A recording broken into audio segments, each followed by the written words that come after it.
So hi guys, welcome to Unacademy NEET. I am Akanksha, your chemistry educator and chemistry endgame series में हमारा 20 minutes revision में आज हमने जो topic select किया है that is electrochemistry। साथ ही साथ मैं आपको बता दूं कि आज के दिन रात 8:30 बजे हम लोग complete physical chemistry class 11th one shot में करने वाले हैं। यानी कि यार जितने फिजिकल केमिस्ट्री क्लास 11 से क्वेश्चन बनते हैं सबका डिटेल्ड सोल्यूशन, वो सारे क्वेश्चंस का डिस्कशन आज रात 8:30 बजे होने वाला है, जिसका लिंक मैंने कॉमेंट सेक्शन में पिन भी कराया है। सो मेक श्योर कि आप उस सेशन पर अपनी अटेंडेंस मार्क करने के साथ साथ सेशन को रात 8:30 बजे जरूर लाइव अटेंड कर रहे हैं। इसी के साथ आप सब जानते होंगे कि अनअकैडमी पर अभी ये मेगा डिस्काउंट चल रहा है, जहां पर आपको प्लस का सब्सक्रिप्शन जस्ट फॉर ₹5499 मिल रहा है।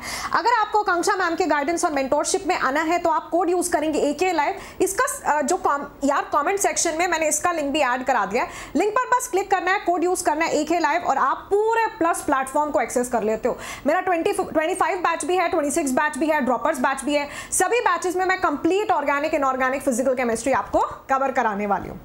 इसी के साथ आज का यार ये जो टॉपिक है हम कवर करेंगे with the help of the super notes. वो नोट्स आप मेरे टेलीग्राम से डाउनलोड कर सकते हैं सो दैट आपका खुद भी क्विक रिवीजन हो पाए। तो आपको टेलीग्राम पर t.me/आकांक्षा कर्णवाल, ये मेरे नाम की स्पेलिंग सही से लिखिएगा, यही स्पेलिंग है and this is the only right channel. Otherwise आपको मेरे नाम पर ऐसे बहुत सारे फेक चैनल्स मिल जाएंगे। सो मेक श्योर कि आप चेक करें जिस टेलीग्राम में आप जुड़ रहे हैं उसका लिंक यही होना चाहिए। वेल चलिए स्टार्ट करते हैं आज एक बहुत important unit which is electrochemistry, one of the सबसे बड़ा यूनिट। एंड यार मेरी कोशिश भी यही है कि हम जो सबसे बड़े चैप्टर्स हैं सबसे पहले उनको फिनिश करें, है ना। मैं चाहती तो छोटे छोटे चैप्टर्स जैसे कि F ब्लॉक या और भी इससे कोई छोटा चैप्टर कर आपको खुश कर सकते हैं, बट देन जरूरी है कि शुरुआत में बड़े चैप्टर्स जैसे GOC जैसे इलेक्ट्रोकेमिस्ट्री केमिकल बॉन्डिंग को हम फिनिश करें। तो make sure that you all have hit the like button और अटेंडेंस मार्क कर लेने के बाद आइए शुरुआत करते हैं हम लोग यार यहाँ पर कुछ बेसिक टर्म्स ऑफ इलेक्ट्रोकेमिस्ट्री से।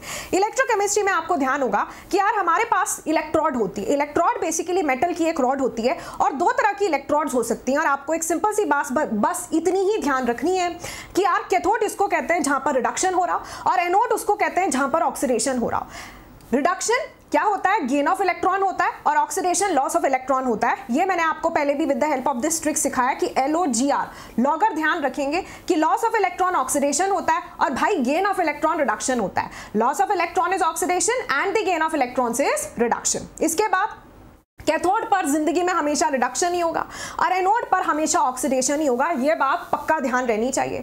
फिर हम इस चैप्टर में दो तरह के इलेक्ट्रोकेमिकल सेल्स के साथ डील करते हैं, एक होता है गैल्वेनिक सेल, दूसरे होते हैं हमारे इलेक्ट्रोलाइटिक सेल। बेटा गैल्वेनिक सेल्स हम उनको कहते हैं जिसमें केमिकल एनर्जी से इलेक्ट्रिकल एनर्जी बन जाती है और इलेक्ट्रोलाइटिक सेल्स उनको कहा जाता है जहां पर इलेक्ट्रिकल एनर्जी से केमिकल एनर्जी बनती है। E for electrolytic and E for electric, है ना। E से इलेक्ट्रोलाइटिक आता है और E से ही इलेक्ट्रिक आता है। तो अगर इलेक्ट्रिकल एनर्जी केमिकल एनर्जी में ट्रांसफॉर्म हो जाए तो वो वाला सेल कौन से सेल्स कहलाते हैं, इलेक्ट्रोलाइटिक सेल कहलाते हैं। अब सबसे पहले यहां पर हमारे सामने है एक गैल्वेनिक सेल का एग्जांपल। गैल्वेनिक सेल हमने कंस्ट्रक्ट किया।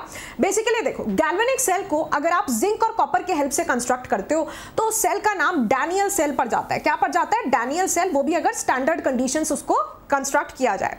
डैनियल सेल की एक बारी हम कंस्ट्रक्शन देख लेंगे। मेरे पास यार मुझे दो बीकर लगते हैं। एक बीकर में मैं क्या करती हूँ, जिंक सल्फेट का सॉल्यूशन लेती हूँ, दूसरे बीकर में ब्लू कलर का कॉपर सल्फेट सॉल्यूशन हम ले लेते हैं। ध्यान रखिएगा कि कॉपर 2 पॉजिटिव आयन अगर एक्वस फॉर्म में हो तो उनका कलर क्या आता है, लाइट ब्लू, जैसा आपको यहाँ पर दिख रहा है। फिर हमने क्या किया, दोनों बीकर्स में रॉड डिप कर दिया। इस वाले बीकर में जिंक की रॉड आ गई और दूसरे वाले बीकर में क्या है, कॉपर की रॉड हमने डिप कर दी है। इसके बाद यार दोनों रॉड्स को आप एक्सटर्नल वायर के हेल्प से कनेक्ट कर देंगे। मतलब मैंने एक वायर लिया और दोनों रॉड्स को यहाँ से कनेक्ट कर दिया। अब साथ साथ मैंने यहाँ पर वोल्ट मीटर या आप समझ लो कि एक बल्ब लगा दिया, जिससे मुझे पता चल जाएगा कि अगर करंट बन रहा है या नहीं बन रहा है। करंट बनेगा तो यहाँ पर लगने वाला जो बल्ब है वो जलने लगता है, यानी कि ग्लो करेगा, और अगर करंट नहीं बनेगा तो आपका बल्ब ग्लो नहीं करेगा।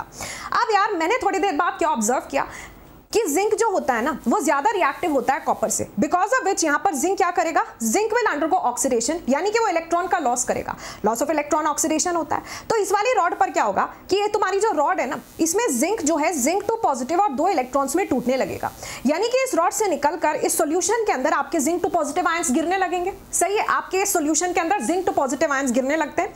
अब यार साथ साथ निकल तो इलेक्ट्रॉन्स भी रहे, है ना। अब ये इलेक्ट्रॉन्स क्या करेंगे, पानी में रहकर तो इनको कुछ मिलेगा नहीं। इलेक्ट्रॉन्स कहाँ फ्लो करेंगे?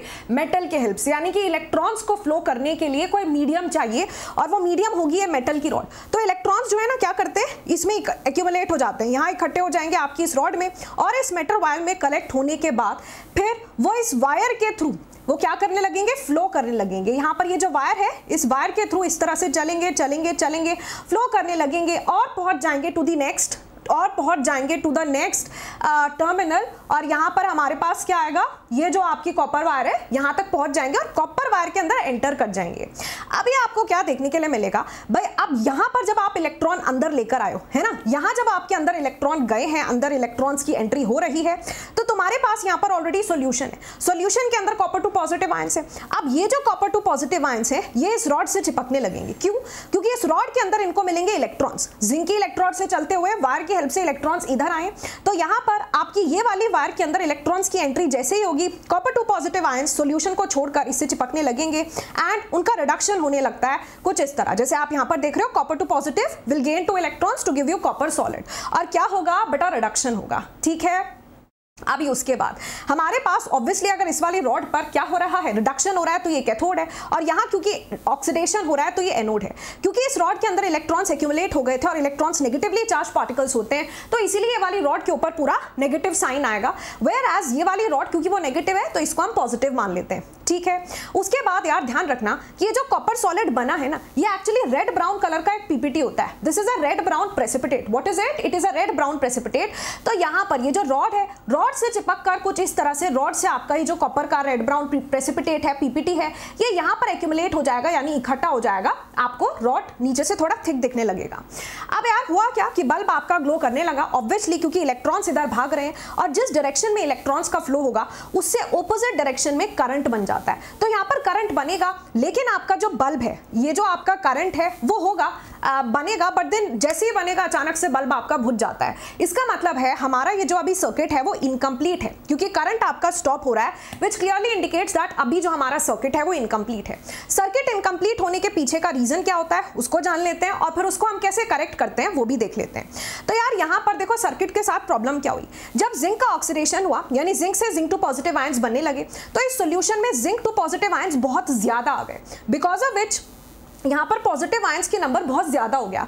अब इस वजह से आपकी ये वाली जो सॉल्यूशन है ये पॉजिटिवली चार्ज हो जाएगी। और अगर हम दूसरे सॉल्यूशन को देखते हैं यार, तो उसमें क्या होगा, क्योंकि आपके इस सॉल्यूशन से उठकर कॉपर 2 पॉजिटिव आयंस तो क्या होते जा रहे हैं? रिड्यूस होते जा रहे हैं, मतलब कॉपर 2 पॉजिटिव तुम्हारा खत्म होता जा रहा है। अब इस सॉल्यूशन में क्या था? कॉपर सल्फेट, यानी कि कॉपर आयंस थे और सल्फेट आयंस थे। अब क्योंकि कॉपर 2 पॉजिटिव आयंस का तो रिडक्शन होने लग रहा है, वो कम होते जा रहे हैं, तो इस वाले सॉल्यूशन में सल्फेट आयंस यानी negatively charge ions which are your sulphate ions यार, वो डोमिनेट करने लगेंगे, जिस वजह से आपका ये वाला सॉल्यूशन नेगेटिवली चार्ज हो जाएगा और ये सॉल्यूशन तो पॉजिटिवली चार्ज है। This is positively charge, this is negatively charge. Chemistry में ध्यान रखना, जब जब सेपरेशन ऑफ चार्जेस होता है, जैसे कि ये पॉजिटिवली चार्ज कंटेनर हो गया और ये नेगेटिवली चार्ज, जब जब दुनिया में चार्ज का सेपरेशन होगा हमेशा ये करंट या पोटेंशियल जनरेट हो जाएगा। अब यार देखो होता क्या है, एक तो अपना यहाँ पर चार्जेस का सेपरेशन था ही, एक तो यहाँ पोटेंशियल डेवलप हो ही रहा था, है ना। एक मिनट, हाँ, एक तो देखो यहाँ तो पोटेंशियल अपना डेवलप हो ही रहा था, जिसकी वजह से ये करंट ग्लो करता है। एक्चुअली जब हम जिंक और कॉपर का कॉम्बिनेशन लेते हैं तो 1.1 वोल्ट के बराबर आपका पोटेंशियल जनरेट होता है। अब क्या होगा, यहाँ पर ये देखो ये नेगेटिव है और ये पॉजिटिव है, और जबकि यहाँ जो आपके पास सॉल्यूशंस बने हैं उसमें ये पॉजिटिव है और ये नेगेटिवली चार्ज्ड है, तो इसका जस्ट ऑपोजिट, यहाँ ये नेगेटिव है तो यहाँ ये पॉजिटिवली चार्ज सॉल्यूशन बन गया, यहाँ ये पॉजिटिव है तो यहाँ ये नेगेटिवली चार्ज सॉल्यूशन बन गया। अब इसकी वजह से क्या होता है, अंदर ये जो यहाँ पर सॉल्यूशन के अंदर सेपरेशन ऑफ चार्ज हुआ है उसकी वजह से भी एक पोटेंशियल जनरेट हो जाता है, और ये पोटेंशियल इस पोटेंशियल को अपोज करता है क्योंकि ऑपोजिट डायरेक्शन में है, और बनता भी एग्जैक्टली इतना ही है। तो जैसे ये वाला पोटेंशियल 1.1 माइनस 1.1 वोल्ट पहुंच जाएगा, ये इस पोटेंशियल को पूरा कैंसिल कर यानी नलिफाई कर इसको जीरो बना देता है और आपका सर्किट बंद पड़ जाता है, यानी कि बैटरी डेड हो जाती है। ठीक है, अब यार इसको ठीक करना है, ठीक करने का एक ही तरीका है कि यार इसको भी न्यूट्रल कर दे, इसको भी न्यूट्रल कर दे, यहाँ का पॉजिटिव चार्ज खत्म कर दो, यहाँ का नेगेटिव चार्ज खत्म कर दो। जब चार्जेस के बीच का सेपरेशन खत्म हो जाएगा तो ऑब्वियस है यार कि अगर चार्जेस के बीच का सेपरेशन खत्म तो कोई पोटेंशियल भी नहीं बचेगा, और जब हमें अपोज करने के लिए कोई पोटेंशियल नहीं होगा तो फिर आपकी बैटरी बंद नहीं होगी, बल्ब आपका परपेचुअली जो है ग्लो करता रहेगा। तो यार मैंने क्या किया, एक सॉल्ट ब्रिज लिया। अब सॉल्ट ब्रिज क्या होती है? सॉल्ट ब्रिज एक ग्लास शेप की एक यू ट्यूब होती है, ठीक है। एक यू शेप का ट्यूब आप लेंगे, बेटा एक यू शेप का ट्यूब तो दिख ही रहा है। अब जैसे नॉर्मल टेस्ट ट्यूब होती है ना, वैसे ग्लास मटेरियल की ये बनी होगी। अब इसके अंदर तुम्हें क्या करना है, यहाँ पर एक इलेक्ट्रोलाइट डाल देना है। इलेक्ट्रोलाइट के तौर पर मैंने किसको लिया है? KCl को लिया है। और KCl को लेने के बाद यहाँ पर ये जो आपकी सॉल्ट ब्रिज है, इसके एंड में ना कॉटन लगा दो। कॉटन क्यों लगाते हैं मैं अभी आपको बताती हूँ। तो इसको बोलते हैं पोरस प्लग। जैसे कॉटन अच्छा है, क्या है, एड्सॉर्बेंट है ना। तो यहाँ पर हम एक पोरस प्लग जैसे कि कॉटन लगा देते हैं और फिर इसके अंदर इलेक्ट्रोलाइट लिया है KCl। पर पता है क्या होगा, अगर मैं KCl को डायरेक्ट यहाँ पर डाल दूंगी तो KCl पानी जैसा लिक्विड होता है, यानी कि उसकी बहुत हाई फ्लूइडिटी होती है। तो ये तो अचानक से बह जाएगा, सारा का सारा 1 सेकंड में निकल जाएगा, वो हम नहीं चाहते हैं। ऑब्वियसली मैं चाहूंगी कि मेरा जो KCl इसमें से गिरे धीरे धीरे धीरे धीरे, ड्रॉप बाय ड्रॉप। उसको एक सोल्यूशन तो मैंने ढूंढ लिया कि यहाँ पर कॉटन लगा दी, सो दैट आराम से ड्रॉप बाय ड्रॉप गिरता रहे। बट वो भी इतना परफेक्ट सॉल्यूशन नहीं है। तो हम क्या करते हैं, KCl को एक जेल बेस पर लेते हैं। जैसे आप जेल देखते हो ना, जो जेल्स होते हैं ना तो मतलब सेमी लिक्विड जैसा होता है या सेमी सॉलिड्स होते हैं, है ना तो कंप्लीटली सॉलिड ना ही कंप्लीटली लिक्विड। तो मैं एक जेल बेस लेती हूँ, अगर जेल उसको हम बोलते हैं। तो यहाँ पर अगर जेल पर मैं क्या करती हूँ, KCl डाल देती हूँ। अब उससे क्या होगा कि मेरा जो KCl है ना, इधर गिरेगा जब इस कंटेनर में और इस कंटेनर में, तो ड्रॉप बाय ड्रॉप गिरेगा। अब होगा क्या, ये वाले कंटेनर में पॉजिटिव चार्ज ज्यादा है, तो यहां से KCl का Cl नेगेटिव आएगा। Cl नेगेटिव इसको न्यूट्रल करता जाएगा। कैसे? Zn2 पॉजिटिव के साथ 2Cl नेगेटिव ZnCl2 बना देगा और इसको न्यूट्रल कर देगा। सिमिलरली इस साइड K पॉजिटिव गिरेगा और सल्फेट आयंस को न्यूट्रल कर जाएगा। बिकॉज ऑफ विच क्या होगा यार, यहाँ पर मेरे दोनों सॉल्यूशंस न्यूट्रल हो जाएंगे और जिस वजह से आपकी बैटरी डेड पड़ रही थी वो रीजन ही खत्म हो गया है। तो बेसिकली सॉल्ट ब्रिज यहाँ पर इस काम हमारे आया है कि उसने सर्किट को कंप्लीट किया है। अब ध्यान रखना, एग्जाम में पूछा जा सकता है इंटरनल सर्किट क्या होता है, एक्सटर्नल सर्किट क्या होता है। इंटरनल सर्किट बोलते हैं अंदर ये जो सॉल्यूशंस आपको दिख रहे हैं ना, अंदर वाले लिक्विड सॉल्यूशंस को इंटरनल सर्किट बोलते हैं और बाहर ये जो वायर दिख रही है आपको, इसको एक्सटर्नल सर्किट बोलते हैं। सॉल्ट ब्रिज की डेफिनेशन एक बार देख लो। ये इन्वर्टेड यू शेप ट्यूब होती है जो कि जिसमें पोरस प्लग आपको लगाना है। इलेक्ट्रोलाइट को एक सॉलिड बेस अगर पर डालते हैं। जरूरी नहीं है कि इलेक्ट्रोलाइट हमेशा आपको KCl ही लेना है, KNO3 NH4 NO3 कुछ भी ले सकते हो। एक बार आ जाते हैं इलेक्ट्रोड पोटेंशियल क्या होता है उस पर। इलेक्ट्रोड पोटेंशियल डिफरेंस होता है बिटवीन द मेटल और जो जिस सॉल्यूशन में आपने उसको डिप किया है उसमें कितना पोटेंशियल डिफरेंस है, that is your electrode potential. दूसरा, हम पोटेंशियल को रिप्रेजेंट करते हैं सिंबल E से। वहीं आपका स्टैंडर्ड पोटेंशियल रिप्रेजेंट किया जाता है सिंबल E नॉट से। ऊपर नॉट का साइन लगा दो। स्टैंडर्ड इसलिए कहा जा रहा है क्योंकि यहाँ पर हमने कुछ कंडीशंस को स्टैंडर्डाइज कर दिया है। जैसे कि हमने प्रेशर को 1 बार फिक्स कर दिया है, टेंपरेचर 25 डिग्री सेल्सियस और कंसंट्रेशन आपका 1 मोलर, यानी कि यूनिट आपने अपना। देखिए स्टैंडर्ड रिडक्शन पोटेंशियल यहाँ पर SRP, तो देखिए standard reduction potential is E not reduction, है ना। या फिर आप इस तरह से भी लिख सकते हो कि E not Mn positive slash M, क्योंकि देखो ये भी नोटेशन वही बात रिप्रेजेंट कर रही है कि भाई Mn पॉजिटिव है और उससे M बन रहा है। तो ऑब्वियसली अगर आपके पास Mn पॉजिटिव है यार, है ना, अगर आपके पास Mn पॉजिटिव है तो यार वो N इलेक्ट्रॉन्स गेन करेगा, तभी तो उससे आपके पास M सॉलिड बनेगा, है ना। क्योंकि ये गेन ऑफ इलेक्ट्रॉन्स हो रही है तो यहाँ पर इसको हम क्या कहते हैं, रिडक्शन कहते हैं, इजंट इट। फिर उसके बाद रिप्रेजेंटेशन से भी साफ समझ आ जाता है कि कौन सा वाला पोटेंशियल गिवन है। जरूरी नहीं है क्वेश्चन में लिखकर बताया कि रिडक्शन पोटेंशियल आपको दिया जा रहा है। तो हमारे पास ये हो गया SRP की रिप्रेजेंटेशन। फिर आता है स्टैंडर्ड ऑक्सीडेशन पोटेंशियल। दूसरा तरीका इसको लिखने का कि M से Mn पॉजिटिव बन रहा है यार, है ना। क्या बन रहा है, M से Mn पॉजिटिव बन रहा है, तो इसको हम क्या बोलते हैं भाई, इसको हम SOP बोलते हैं। तो M से अगर Mn पॉजिटिव बन रहा हो तो ऑब्वियसली यहाँ पर क्या हो रहा है, लॉस ऑफ इलेक्ट्रॉन्स हो रहा है। तो ये क्या है, ऑक्सीडेशन है, करेक्ट है। तो आप यहाँ पर भी रिप्रेजेंटेशन से समझ गए कि हमारे पास क्या गिवन है, SOP या SRP। फिर उसके बाद ध्यान रखना कि जो SRP होता है that is equal to minus of SOP, समझ रहे हैं। SRP is equal to minus of SOP, यानी कि अगर आपको किसी का SRP गिवन है और तुम्हें उसका SOP लिखना है तो कुछ नहीं यार, उसके आगे तुम नेगेटिव साइन लगा दो, ठीक है। अगर आपको किसी का SRP गिवन है और तुम्हें उसका SOP फाइंड आउट करना है तो आप सिर्फ उसके आगे नेगेटिव साइन लगा देंगे और आपके पास SOP निकल कर आ जाएगा।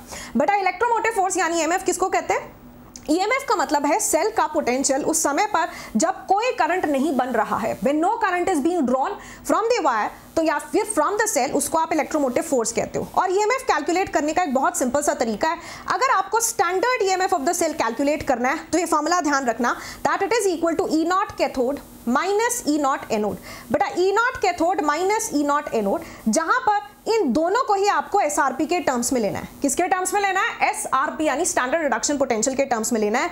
तो हाउएवर एनोड पर होता तो ऑक्सीडेशन ही है, पर अगर ऑक्सीडेशन पोटेंशियल गिवन है तो उसको एसआरपी में कन्वर्ट कर लो एंड दैट्स इट। ठीक है, नेक्स्ट हमारे पास आता है SHE यानी कि आपका standard hydrogen electrode. Standard hydrogen electrode बनती कैसे? तो देखो बहुत सिंपल है यार, मेरे पास एक कंटेनर होगा यानी एक बीकर होगा, बीकर के अंदर मैंने क्या किया हुआ है? HCl का सॉल्यूशन लिया हुआ है और फिर इसके अंदर यहाँ पर एक चैम्बर लिया है और भाई एक प्लैटिनम की वायर ली है और प्लैटिनम की इस वायर को इस सॉल्यूशन के अंदर डिप किया हुआ है और चैम्बर के अंदर मैं क्या करा रही हूँ? हाइड्रोजन गैस पास करा रही हूँ। क्या करा रही हूँ? चैम्बर के अंदर मैं हाइड्रोजन गैस पास करा रही हूँ। अब चैम्बर के अंदर यहाँ पर हाइड्रोजन गैस जाएगी और सॉल्यूशन में H पॉजिटिव आयंस प्रेजेंट है जिनकी कॉन्सेंट्रेशन 1 मोलर है। यहाँ पर तुम्हारे पास प्लैटिनम की वायर है। आपका पूरा का पूरा यहाँ पर कंस्ट्रक्शन ऑफ SHE हो चुका है यानी कि स्टैंडर्ड हाइड्रोजन इलेक्ट्रोड बनकर तैयार है। स्टैंडर्ड हाइड्रोजन इलेक्ट्रोड को यूज किया जाता है बाकी के इलेक्ट्रोड्स का पोटेंशियल फाइंड आउट करने के लिए, जिसकी हेल्प से हमारे पास बनती है इलेक्ट्रोकेमिकल सीरीज। यार ये है इलेक्ट्रोकेमिकल सीरीज जिसके हेल्प से जहां पर बेसिकली मैंने जितने भी पॉसिबल इलेक्ट्रोड्स बन सकते हैं उन सभी का यहां पर एसआरपी फाइंड आउट किया हुआ है और एसआरपी की वैल्यू लिखी हुई है। अब देखो क्या हो रहा है, यहां पर इंटरमीडिएट जो हमारा आता है वो आता है हाइड्रोजन इलेक्ट्रोड। और हाइड्रोजन इलेक्ट्रोड की खास बात ध्यान रखना कि ये जो SHE आप पढ़ रहे थे ना, इसका SRP हो या SOP हो, स्टैंडर्ड रिडक्शन पोटेंशियल हो या स्टैंडर्ड ऑक्सीडेशन पोटेंशियल हो, हाइड्रोजन का 0 ही माना जाता है। कितना हम अज्यूम कर लेते हैं? 0। फिर उसके बाद देखो यार, तो मुझे यहां से क्या पता चल रहा है कि जैसे जैसे मैं अबव द सीरीज जाऊंगी मेरे रिड्यूसिंग टेंडेंसी बढ़ रही है और वहीं अगर आप देखते हो अगर आप डाउन द सीरीज मूव करोगे तो देखो वैल्यू नेगेटिव में ज्यादा इंक्रीज हो रही है। नेगेटिव में इंक्रीज होना मतलब एसआरपी की वैल्यू कम हो रही है। इसका क्लियर मतलब है कि आपकी रिड्यूसिंग टेंडेंसी कम हो रही है और ऑक्सीडाइजिंग टेंडेंसी बढ़ रही है। फॉर एग्जाम्पल अगर यार मुझे कॉम्बिनेशन बनाना पड़ जाए किसका, एक तो कॉपर और एक सिल्वर का, है ना, तो कॉपर सिल्वर में तुम मुझे बताओ कि यहाँ पर कौन एनोड के तौर पर एक्ट करेगा और कौन कैथोड। तो एनोड पर होता है मैम क्या? ऑक्सीडेशन। कैथोड पर होता है रिडक्शन। जिसका रिडक्शन पोटेंशियल ज्यादा होगा वो कैथोड पर यूज हो जाएगा। तो सिल्वर का रिडक्शन पोटेंशियल ज्यादा है, कॉपर का रिडक्शन पोटेंशियल कम है, तो इसको हम कैथोड बना देंगे और इसको हम एनोड बना देंगे। इसी तरह से आप कोई भी सेल का कंस्ट्रक्शन कर सकते हो और पता कर सकते हो किसको एनोड बनाना है और किसको कैथोड बनाना है। अब यार ये जो इलेक्ट्रोकेमिकल सीरीज है बहुत हमारे काम आती है जब हमें ऑक्सीडाइजिंग या रिड्यूसिंग नेचर या फिर उसका ऑर्डर वगैरह लिखना पड़ता है, अगर ऐसा क्वेश्चन आ जाए। यानी ऑक्सीडाइजिंग एजेंट, रिड्यूसिंग एजेंट आप इजीली पहचान सकते हैं। तो भाई देखो अगर आपका एसआरपी ज्यादा है, एसआरपी ज्यादा है मतलब उसके रिड्यूस होने की टेंडेंसी ज्यादा है, और अगर कोई खुद रिड्यूस हो रहा है, अगर कोई खुद रिड्यूस हो रहा है तो वो दूसरे का क्या करेगा? सामने वाले का क्या कर देगा? ऑक्सीडेशन। तो वो क्या कहलाएगा? Oxidising agent. अगर किसी का एसओपी ज्यादा है मतलब किसी का खुद का ऑक्सीडेशन हो रहा होगा और वो दूसरे वाले का क्या कर देगा? रिडक्शन। तो वो क्या कहलाएगा? Reducing agent. ये बात आप ध्यान रखेंगे। उसके बाद दी मोस्ट इंपॉर्टेंट इक्वेशन जिसके ऊपर ऑलमोस्ट हर साल क्वेश्चन आ रहा है, that is your Nernst equation. तो यार नर्स्ट इक्वेशन अगर मान लीजिए आपके पास इस तरह से कोई एक स्टैंडर्ड इक्वेशन गिवन है तो हमारे पास क्या आता है? That E cell is equal to E not cell which is the standard EMF of the cell, जिसको आप कैलकुलेट करते हो E not cathode minus E not anode से, माइनस 2.303 RT अपॉन NF, जहां पर R आपका गैस कांस्टेंट होता है जिसकी वैल्यू होती है 8.314। टेम्परेचर यूजुअली रूम टेम्परेचर यानी कि 298 केल्विन लिया जाता है।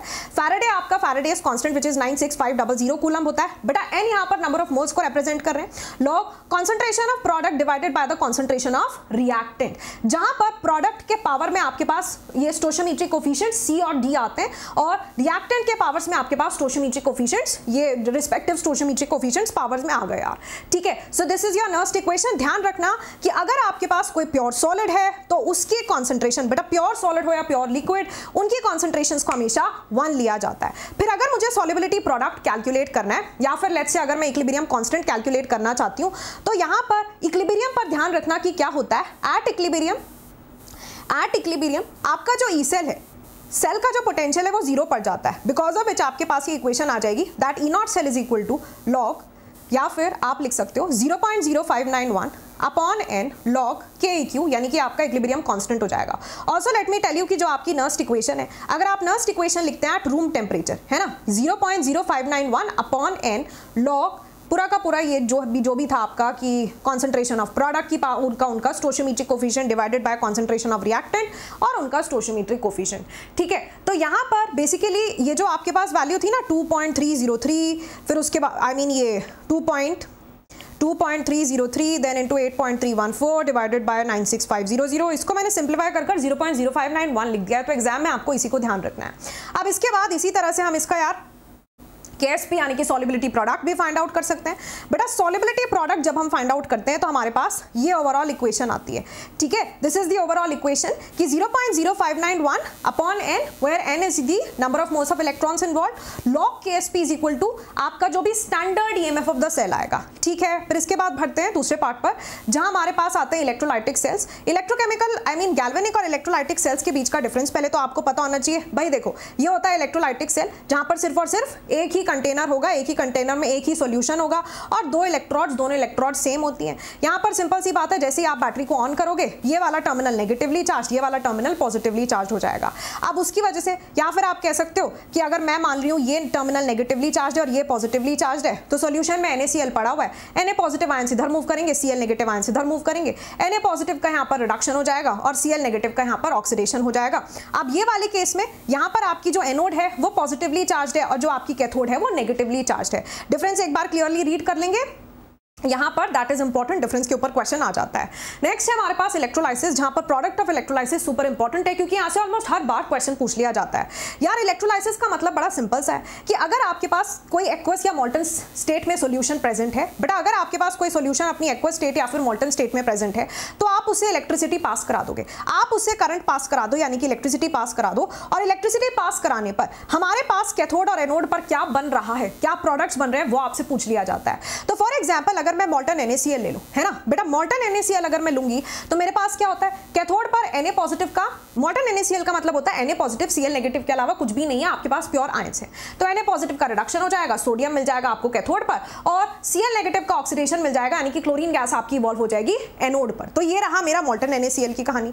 फिर उसके बाद मेरे पास आता है एक्वस NaCl। एक्वस NaCl का मतलब है कि अब तुम्हारे पास सॉल्यूशन के अंदर Na पॉजिटिव Cl नेगेटिव के अलावा वाटर भी है, तो अब वाटर और Na पॉजिटिव के बीच में कंपटीशन होगा कि यार किसका रिडक्शन होना चाहिए। तो रिडक्शन उसका होगा जिसका कि SRP यानी स्टैंडर्ड रिडक्शन पोटेंशियल ज्यादा होगा और Na पॉजिटिव और वाटर में वाटर का स्टैंडर्ड रिडक्शन पोटेंशियल ज्यादा होता है, बिकॉज ऑफ व्हिच वाटर आपका यहां पर रिड्यूस कर जाएगा कैथोड पर और तुम्हें हाइड्रोजन गैस इवॉल्व होती हुई दिखाई देगी कैथोड पर, वेयर एज Cl नेगेटिव का ऑक्सीडेशन हो जाएगा एनोड पर और आपको क्लोरीन गैस इवॉल्व होती हुई दिखाई देगी कहां पर, एनोड पर। सिमिलरली डाइल्यूट H2SO4 की अगर हम बात करें तो यार इसका मतलब है H पॉजिटिव आयंस भी है, सल्फेट आयंस भी और साथ साथ पानी भी है। तो यहाँ वापस कंपटीशन होगा। आप कंपटीशन में क्या होता है, H पॉजिटिव आयंस का रिडक्शन हो जाता है कैथोड पर और वाटर का ऑक्सीडेशन हो जाता है एनोड पर। वेयर जब आप कॉन्सेंट्रेटेड H2SO4 लेते हो मतलब आपके पास प्रीडोमिनेंटली H पॉजिटिव और सल्फेट आयंस ही है। तो यहाँ पर कैथोड पर तो अभी भी यही होगा, लेकिन नेक्स्ट टाइम क्या होता है कि कॉन्सेंट्रेटेड H2SO4 के केस में सल्फेट आयंस का ऑक्सीडेशन हो जाएगा एनोड पर। तो ये वाली टेबल आप पूरा ध्यान रख लेना। उसके बाद हमारे पास आता है the first law of electrolysis. First law of electrolysis basically आपको बताता है किसी भी इलेक्ट्रोड पर कितना प्रोडक्ट बन रहा होगा। जैसे मान लो मैं कह रही हूं कैथोड पर सोडियम बना, तो कितना सोडियम बना, कितना ग्राम्स ऑफ सोडियम, वो आप पता लगा सकते हो इसके हेल्प से। तो फॉर्मूला हमारे पास होता है W is equal to ZIT, जहां पर Z क्या होता है, equivalent weight divided by the Faraday's constant which is 965000। I क्या होता है यार करंट, T क्या होता है टाइम, एंड दैट्स इट। इस फॉर्मूला से तुम्हारा वेट निकल कर आ जाएगा। फिर सेकंड लॉ ऑफ इलेक्ट्रोलाइसिस क्या कहता है कि अगर आप यहां पर देखें तो आपका जो वेट होता है ना कि कितना प्रोडक्ट बनेगा एक पर्टिकुलर इलेक्ट्रोड पर, तो वो उसके इक्विवेलेंट वेट के डायरेक्टली प्रोपोर्शनल होता है। तो अगर मैं दो इलेक्ट्रोड्स के वेट का रेशियो ले लूं, दोनों इलेक्ट्रोड्स पर क्या क्या बन रहा है, प्रोडक्ट्स के वेट का ratio will be directly proportional to इनके इक्विवेलेंट वेट्स का रेशियो। ठीक है। देखिए नेक्स्ट हमारे पास आते हैं fuel cell. Fuel cells basically clean source है, एनसीईआरटी में लिखा हुआ है क्लीन सेल्स होते हैं। एनसीईआरटी में लिखा है कि इनकी 70% एफिशिएंसी होती है, हाईली एक्सोथर्मिक रिएक्शन होगी। भाई यहाँ पर H2+O2 से पानी बन जाता है और हाईली एक्सोथर्मिक रिएक्शन होती है, मतलब बहुत सारी अमाउंट ऑफ एनर्जी रिलीज होती है। ये फ्यूल सेल का कंस्ट्रक्शन है। इसमें आप देख लोगे कि इसको कैथोड की तरह यूज कर रहे हैं, किसको एनोड की तरह, एंड दैट्स इट। फिर इसके बाद ये जितने भी यार सेल्स है ना, सेल की आपको ये वाली रिएक्शंस आनी चाहिए कि एनोड पर क्या होता है, कैथोड पर क्या होता है। देखो इसमें मरकरी सेल छोड़ देना, निक कैडमियम छोड़ देना, निकल कैडमियम छोड़ देना, लेकिन आपको ड्राई सेल, लेड स्टोरेज और फ्यूल सेल का ये जरूर ध्यान रखकर जाना है कि एनोड और कैथोड पर क्या क्या प्रोडक्ट्स बन रहे हैं। इसके बाद मेरे पास आता है कोरोजन। कोरोजन तो सबको ही मालूम है कि अगर मेरे पास कोई मेटल है, मेटल को एरियल ऑक्सीडेशन या एरियल एक्सपोजर मिल जाए तो वो ऑक्सीडाइज हो जाता है ना, एयर में प्रेजेंट ऑक्सीजन की वजह से। उसको हम क्या कहते हैं, उससे हमारा लॉस ऑफ मेटल होगा। मान लो कोई मेटल है, मेटल का ऑक्सीडेशन हो गया तो यार मेटल तो Mn पॉजिटिव में कन्वर्ट हो जाएगा ना, तो मेटल तो बचा नहीं, तो मेटल का लॉस हुआ है, तो इसको कोरोजन बोलते हैं।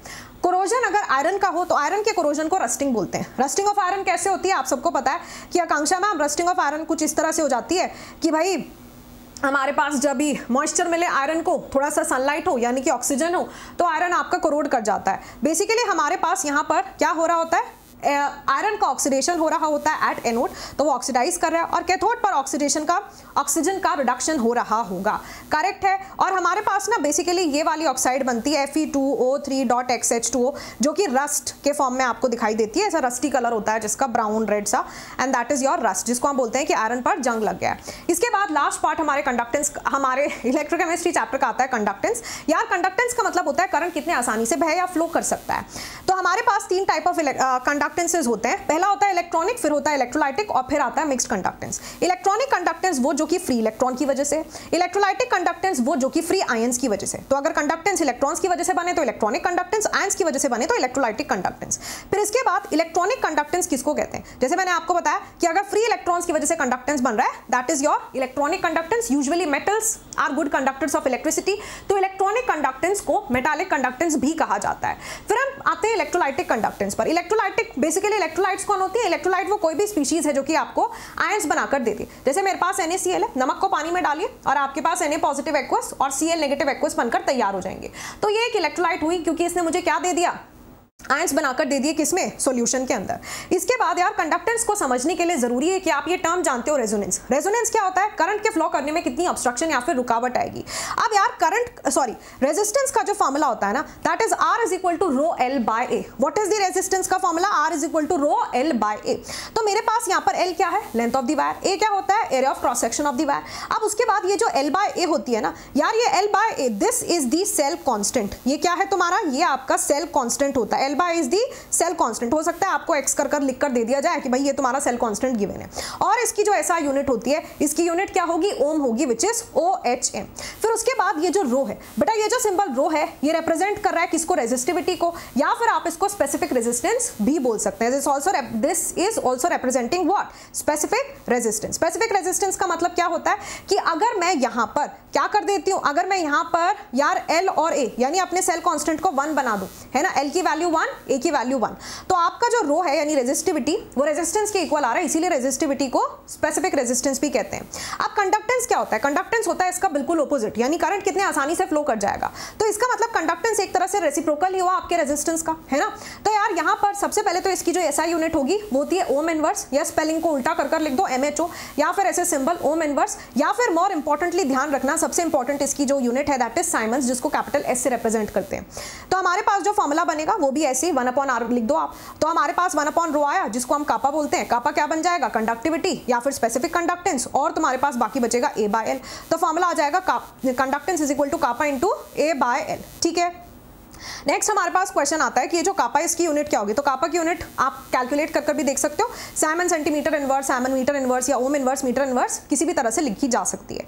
फिर हमारे पास आता है कि यार इलेक्ट्रोलाइटिक कंडक्टेंस में जो L है और A है वो कैसे रिप्रेजेंट करेंगे? तो L का मतलब होता है कि आपके पास कितना डिस्टेंस ऑफ सेपरेशन है बिटवीन द 2 इलेक्ट्रोड्स, और A होता है, A stands for the area of cross section of electrode. फिर इसके बाद इलेक्ट्रोलाइटिक कंडक्टेंस के भी 3 टाइप्स होते हैं जो बहुत इंपॉर्टेंट है, स्पेसिफिक, मोलर और इक्विवेलेंट कंडक्टेंस। स्पेसिफिक कंडक्टेंस को हम सिंबल कापा से रिप्रेजेंट करते हैं, मोलर कंडक्टेंस को कैप M यानी उल्टा V सबस्क्रिप्ट में M लगाते हैं, और इक्विवेलेंट कंडक्टेंस को आप कैप EQ से रिप्रेजेंट करते हो। जहां पर मेरे पास स्पेसिफिक कंडक्टेंस की अगर हम बात करें तो यार 1 ml, 1 मिलीलीटर सॉल्यूशन की कितनी कंडक्टेंस होगी, 1 ml सॉल्यूशन की कितनी कंडक्टेंस होगी, उसको आप स्पेसिफिक कंडक्टेंस कहते हैं। स्पेसिफिक कंडक्टेंस इंटेंसिव भी हो सकती है, इंटेंसिव होती है मतलब अमाउंट पर डिपेंड नहीं करती, उसकी एक फिक्स्ड वैल्यू होगी, और नॉन एडिटिव इन नेचर होती है। मतलब अगर एक सॉल्यूशन कापा 1 का है, दूसरा कापा 2 का है, दोनों को मिक्स कर दोगे तो मिक्सिंग अपॉन मिक्सिंग कापा 1 कापा 2 नहीं आएगा, कुछ और वैल्यू आएगी। आप डायरेक्ट ऐड नहीं कर सकते हो आपके कंडक्टिविटी को, स्पेसिफिक कंडक्टेंस को।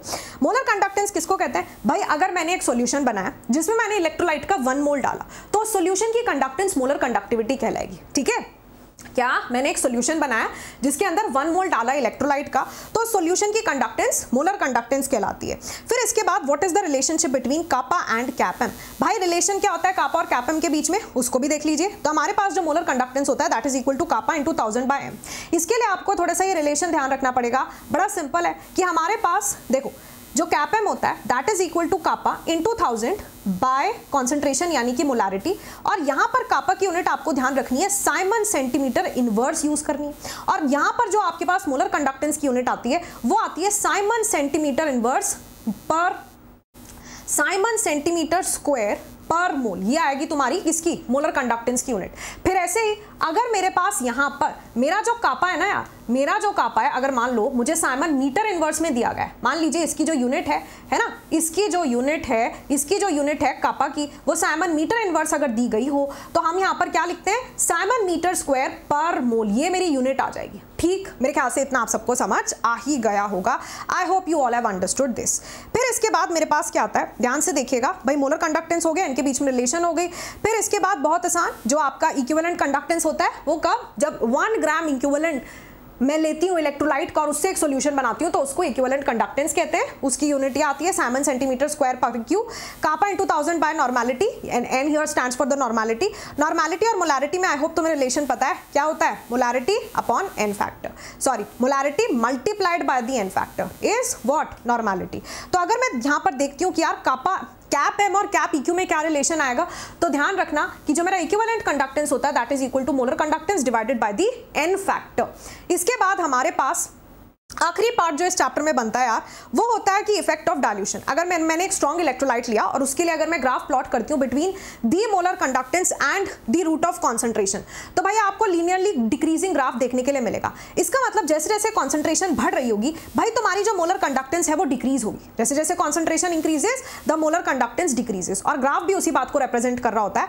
अब इतनी सी बात है कि अगर मैं इस ग्राफ को पीछे की तरफ एक्सट्रापोलेट कर लूँ, है ना, यहाँ पर अगर मैं इसको एक्सट्रापोलेट कर लूँ तो यहाँ ये जो कोइंसाइड करता है जिस वैल्यू के साथ, बेटा ये जिस वैल्यू के साथ कोइंसाइड करेगा वो होती है आपकी लिमिटिंग मोलर कंडक्टेंस की वैल्यू। वो क्या होती है, that is your limiting molar conductance, that means the molar conductance at zero concentration या फिर infinite dilution. At zero concentration या इनफिनाइट डाइल्यूशन पर आपकी मोलर कंडक्टेंस कितनी है, that is represented by limiting molar conductance. इसके लिए हमारे पास ये जो स्ट्रेट लाइन है, ऑब्वियसली स्ट्रेट लाइन है तो इसके कॉरस्पॉन्डिंग एक इक्वेशन तो होगी ही, तो उस इक्वेशन को बोलते हैं डिबाय-हक्केल-ऑनसाजर इक्वेशन, व्हिच इज कि cap M is equal to cap M nought, यानी कि molar conductance at concentration C is equal to molar conductance at infinite dilution minus ये जो होता है बी भी लिख सकते हो आप, which is the Debye's constant root of C. ठीक है, ये सिंपल सी इक्वेशन है। और फिर यार इस इक्वेशन को अगर हम y is equal to mx plus C से कंपेयर कर लें तो तुम लोग वो भी बता सकते हो कि इसकी इंटरसेप्ट क्या होगी, स्लोप क्या होगी। बताओ स्लोप क्या होगी, it will be equal to minus B, और आपका जो इंटरसेप्ट बनेगा that will be limiting molar conductance के इक्वल। ठीक है, लिमिटिंग मोलर कंडक्टेंस मतलब इनफिनाइट डाइल्यूशन कराने पर जो कंडक्टेंस बनती है। वीक इलेक्ट्रोलाइट के केस में भी होता तो यही सेम टू सेम कहा हमें, यानी कि मोलर कंडक्टेंस डिक्रीज होती है जैसे जैसे कंडक्टेंस बढ़ेगी, या फिर मोलर कंडक्टेंस आप कह सकते हो कि इंक्रीज होती है जैसे जैसे डाइल्यूशन बढ़ेगा।